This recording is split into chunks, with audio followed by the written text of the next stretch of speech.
అందరికీ నమస్కారం. రాష్ట్రంలో కూటమి ప్రభుత్వం అధికారంలోకి వచ్చిన తర్వాత రైతుల పరిస్థితి కూడా అగమ్య గోచరంగా కూడా మారిపోయింది. వారి కష్టాలు చూస్తా ఉంటే అసలు వర్ణనాతీతం కూడా. ఈ కష్టం ఉంది, ఈ కష్టం లేదనుకోకుండా ఉండే పరిస్థితుల్లో ఈరోజు రైతాంగం అంతా కూడా మిట్టాడుతూ ఉంది. ఈరోజు రాష్ట్రంలో ప్రభుత్వం మాత్రం ఈ పరిస్థితులు అన్నీ తెలిసినా వారి దృష్టికి తీసుకొని పోయినా వారి కనీసం చీమ కుట్టినట్లు కూడా ఈరోజు కూడా లేకుండే పరిస్థితి కూడా ఈ రాష్ట్రంలో కూడా ఉంది. కూడా విత్తనాల సరఫరా దగ్గర నుంచి ఎరువులు అందుబాటులో తీసుకొచ్చేంత దాంట్లో కూడా పూర్తిగా కూడా ఈ రెండు విషయాల్లో కూడా పూర్తిగా కూడా వైఫల్యం కూడా చెందింది. గిట్టుబాటు ధర అన్నా కల్పిస్తారంటే గిట్టుబాటు ధర కూడా ఎక్కడ ఏ పంటకు కానీ ఈవెన్ హార్టికల్చర్లో పండించే పండ్లకు కానీ ఏ దానికి కూడా గిట్టుబాటు ధర లేకోకుండా ఈరోజు రైతాంగమే రోడ్లలో పడేసే పరిస్థితి. కేవలం వ్యాపారస్తులకు మాత్రమే కొమ్ము వస్తుంది తప్ప మామూలుగా జనరల్ మార్కెట్లో మాత్రం ఎక్కువ రేట్లు ఉన్నాయి, కానీ రైతానికి మాత్రం గిట్టుబాటు ధర కూడా ఇవ్వలేని పరిస్థితి కూడా ఉండిన పరిస్థితి కూడా ఈ 18 నెలల్లో కూడా మనం చూస్తూనే ఉన్నాం. ఇప్పటికే ఈ ప్రభుత్వం వచ్చిన తర్వాతనే 2 ఖరీఫ్లు కూడా పూర్తి అయిపోయినాయి, ఒక రబీ కూడా పూర్తి అయిపోయి ఇంకా రబీ కూడా మళ్ళా రెండో రబీ కూడా ఒక 4-5 రోజుల్లో కూడా వచ్చే పరిస్థితి కూడా ఈరోజు కూడా ఉంది. పూర్తిగా ఉన్నాయి, కరువు పరిస్థితి కూడా ఉన్నాయి ఈరోజు. అందుకోసమే ఈ ఏడాదిన ఈ సంవత్సరమైన గత ఖరీఫ్ కానీ రబీలో పూర్తిగా కూడా వైఫల్యం చెందినారు, పెద్ద ఎత్తున నష్టపోయారు రైతులు. ఈ ఏడాదైనా ఖరీఫ్లో కూడా బాగా వర్షాలు వస్తాయేమో అని చెప్పేసి జూన్లో అందరూ కూడా అనుకున్నాం. వాతావరణ శాఖ కూడా ముందుగానే ఈ సంవత్సరం ఎక్కువ వర్షాలు పడతాయి ఖరీఫ్లో అని చెప్పి చెప్పడం, రైతుల్లో ఆశలు కూడా చిగురించడం, అందరూ కూడా పెద్ద ఎత్తున ఖర్చు పెట్టుకొని సేద్యాలు చేసుకొని రెడీ అయితే జూన్లోనే మొదటి వారంలోనే వర్షాలు వస్తే వెంటనే కూడా ఈ జిల్లాలో అనంతపురం జిల్లాలో 8.5 లక్షల ఎకరాలు సాగు భూమి అనేది కూడా ఉంది. దాంట్లో దాదాపుగా ఒక సగం భాగం 40-45% వరకు కూడా ఏదో ఒక విత్తనం వేరుశనగ, ఇవన్నీ కూడా వేరుశనగ, జొన్న, ఇవన్నీ కూడా కంది, ఇటువంటి విత్తనాలన్నీ కూడా వేయడం కూడా జరిగింది. కానీ ఆ తర్వాత జూను జూలైలో ఎక్కడ కానీ వర్షం చుక్క అనేది కూడా లేకుండా పోయింది. ఎక్కడ కానీ వర్షాలే రాలేదు. దానివల్ల పెద్ద ఎత్తున కూడా ఆ పంటలు ఎండిపోయి పెట్టకొట్టి ఎక్కడ కానీ దిగుబడి దానిపైన కూడా దాని ప్రభావం పెద్ద ఎత్తున ఉంది, నష్టపోయే ప్రభావం కూడా ఉంది. ఎందుకంటే మళ్ళీ చివరిలో ఆగస్టులో కురిసిన వర్షాల్లో ఏదో ఒక పంట వేసుకోవాలని చెప్పేసి అనంతపురం జిల్లాలో రైతులు బీడు పెట్టలేక, బీడు భూములు చూడలేక ఏదో పంట వేసుకోవాలని ఆలస్యంగా కురిసిన వర్షాలు ఆగస్టులోనే దాంట్లో ఏదో జొన్న అంట, సద్దంట, ఇట్లాంటి కొర్రలంట, ఇట్లాంటివన్నీ కూడా వేసుకోవడం జరిగింది. ఎందుకంటే జూన్లో వేసినటువన్నీ కూడా వేరుశనగ, పత్తి, ఇటువంటివన్నీ కూడా దెబ్బతిన్నాయి కాబట్టి వేసుకోవడం కూడా జరిగింది. సాధారణంగా ఈ 8.5 లక్షల ఎకరాల్లో 4 లక్షల ఎకరాలకు పైబడి ఒక వేరుశనగ వేస్తారు. ఎందుకంటే ప్రధానమైన పంట అనంతపురం జిల్లాలో వేరుశనగ పంట. 4-4.5 లక్షల ఎకరాలు వేస్తారని చెప్పి వ్యవసాయ శాఖనే చెప్పింది, వేస్తారని చెప్పేసి రెడీ కూడా అయినారు. కానీ 2,25,000 అంటే కేవలం 50% మాత్రమే వేరుశనగ పంట అనేది కూడా వేసినారు రైతులు. అంటే ఈ ఖరీఫ్లో అంటే ఎటువంటి పరిస్థితుల్లో అనంతపురం జిల్లాలో నెలకొన్నాయో కూడా పూర్తిగా కూడా దీనివల్ల కూడా అర్థం కూడా అవుతుంది, అవగాహన కూడా కలుగుతూ ఉంది అందరికి కూడా. కానీ ఈరోజు పూర్తిగా దెబ్బతిన్నాయి. ఎందుకంటే ఖరీఫ్ సీజన్ అనేది కూడా చివరి దశకు వచ్చేసింది. ఖరీఫ్ సీజన్లో అంటే దాదాపుగా 120 రోజులు అనేది కూడా ఖరీఫ్ సీజన్ అయితే ఉంటుంది. ఈ ఖరీఫ్ సీజన్లో 120 రోజులకు గాను కేవలం రెయినీ డేస్ అంటే వర్షం వచ్చిన దినాలు 28 మాత్రమే. ఎప్పుడు జరగలేదు గతంలో కూడా. నేను కూడా 40 సంవత్సరాలు చూస్తాను. కేవలం 28 రోజులు. 28 రోజులు కూడా 120 రోజుల్లో ఆగస్టులోనే, అంటే జూన్లో ప్రారంభమైనది ఆగస్టులోనే, సెప్టెంబర్కి పూర్తయింది కూడా ఆగస్టులోనే 18 రోజులు వచ్చింది. అంటే జూన్ లేదు, జూలై తక్కువ, జూన్ తక్కువ వర్షపాతమే సాధారణ వర్షపాతం కంటే, జూలై తక్కువ వర్షపాతమే. అలాగే సెప్టెంబర్లో కూడా 22% కూడా తక్కువ వర్షపాతం వచ్చేసింది ఖరీఫ్ సీజన్లోనే. కాబట్టి దీనివల్ల చూస్తా అంటే పెద్ద ఎత్తున అనంతపురం జిల్లాలో మరొక మారు కూడా రైతాంగం అంతా కూడా కరువు బారిన పడింది. కరువుతో కూడా పెద్ద ఎత్తున కూడా నష్టపోతా ఉంది. ఇంతవరకు కూడా ఈ క్రాప్ బుకింగ్ కూడా అటు హార్టికల్చర్ ఈ క్రాప్ బుకింగ్ కాలేదు, 50% కూడా కాలేదు. ఇతర పంటలు కూడా సీజన్ ఏమో అయిపోతా ఉంది 15-20 తేదీకి, అంటే సెప్టెంబర్ 15-20 తేదీకి అలా అక్టోబర్ అయిపోతుంది ఇప్పుడంతా కూడా.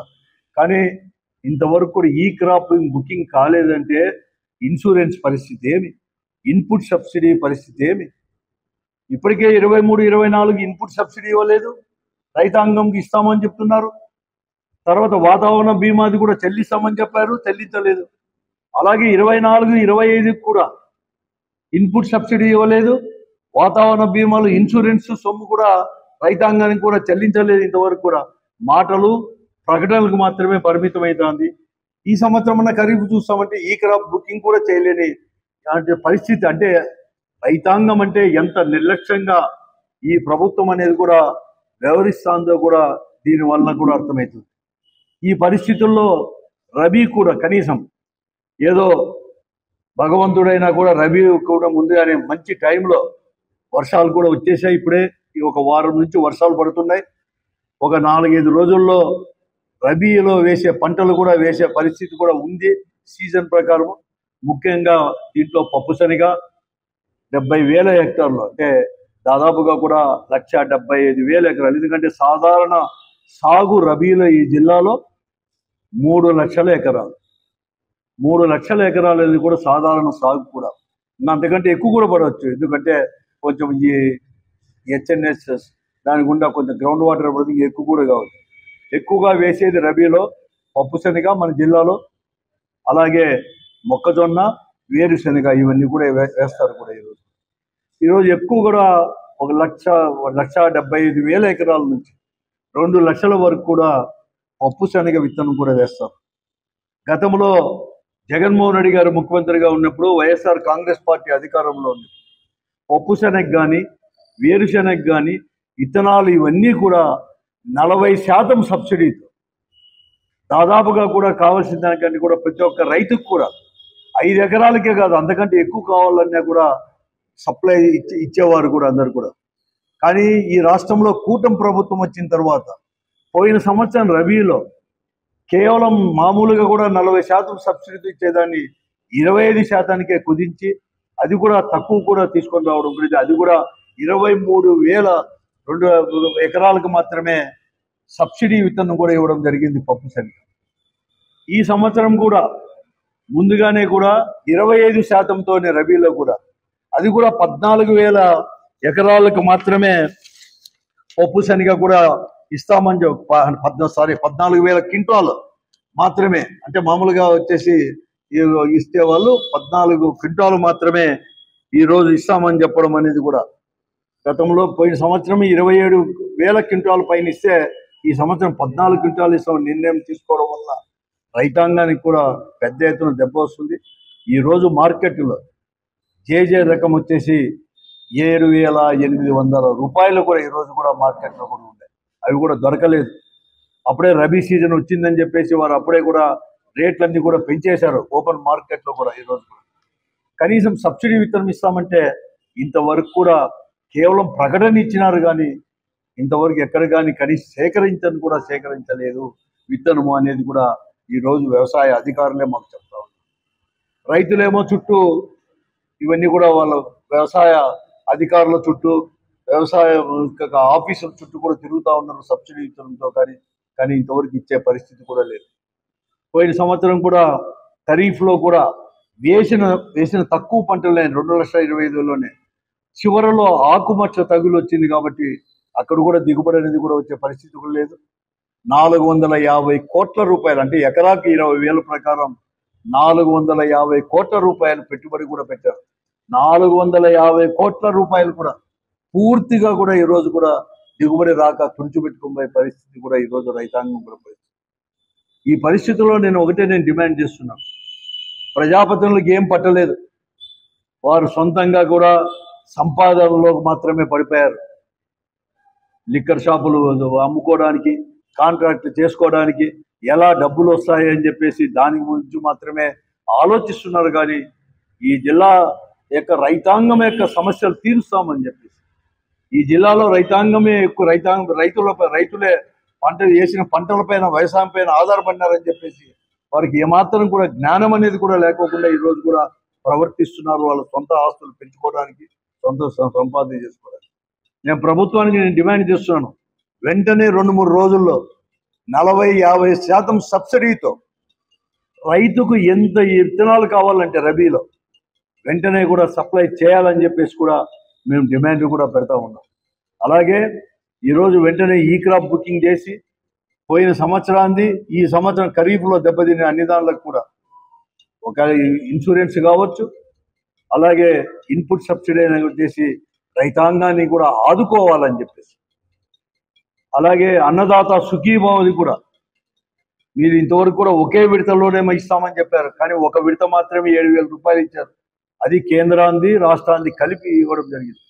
2వ విడత 3వ విడత కూడా వెంటనే మీరు అంటున్నారు, వెంటనే కూడా దాన్ని కూడా పెట్టుబడి దానికోసం రబీలో వాళ్ళకంతా ఇచ్చేదానికి వెంటనే కూడా విడుదల చేయాలని చెప్పేసి మేము వైఎస్ఆర్ కాంగ్రెస్ పార్టీ తరఫున ఈ ప్రభుత్వాన్ని కూడా డిమాండ్ కూడా చేస్తాం. ఆరోగ్యశ్రీ సేవలు అంటే ఆల్ నెట్వర్క్ హాస్పిటల్స్ అంతా కూడా ఆరోగ్యశ్రీ సేవలు 2వ మారు కూడా మేమంతా కూడా నిలిపివేస్తున్నాం. ప్రభుత్వం దగ్గర నుంచి మేము ఏదైతే ట్రీట్మెంట్ ఇచ్చినామో దాని ప్రజలు కూడా మాకు దేనికి ఇంతవరకు బకాయిలన్నీ కూడా పేర్కొంపోయి ఇవ్వలేదని చెప్పేసి 2వ మారు కూడా ఈ రోజు నుంచి కూడా ఈ కూటమి ప్రభుత్వం అధికారంలో వచ్చినాక నిలిచివేయడం జరిగింది. నేను ప్రభుత్వానికి చెప్పాను, ఈరోజు ఈ నెట్వర్క్ హాస్పిటల్ వల్ల ఒక కార్పొరేట్లో ఉండే హాస్పిటల్లో కూడా ఈ ఆరోగ్యశ్రీ పథకం వల్ల ఒక సామాన్యుడు, ముఖ్యంగా ఎస్సీ, ఎస్టీ, బీసీ, మైనార్టీ పేద వర్గాల ట్రీట్మెంట్ అనేది కూడా తీసుకొని వస్తారు. ఈరోజు ఎప్పుడైతే నిలిపేశారో వారు వెంటనే తీసుకొని పోయి ప్రభుత్వ హాస్పిటల్ పైన, లేకుంటే అక్కడ కూడా స్థలం లేదని చెప్పి ఇవన్నీ కూడా నెలకొనే పరిస్థితులు కూడా ఉన్నాయి. కాబట్టి వెంటనే వారికి అందరికి కూడా వారి బకాయిలు ఇచ్చేసి వెంటనే మీరు ప్రభుత్వం అనేది కూడా ఇనిషియేటివ్ తీసుకొని వెంటనే ప్రారంభం చేయాలని చెప్పేసి, నువ్వు ఏదో కేవలం ఆరోగ్యశ్రీ అంటే డాక్టర్ వైఎస్ రాజశేఖర పేరు గుర్తుకొస్తుందని చెప్పేసి, ఇదంతా కూడా రాజశేఖర రెడ్డి గారు, జగన్మోహన్ రెడ్డి గారికి కూడా చెందుతాయేమో అని చెప్పేసి ఒక భయంతో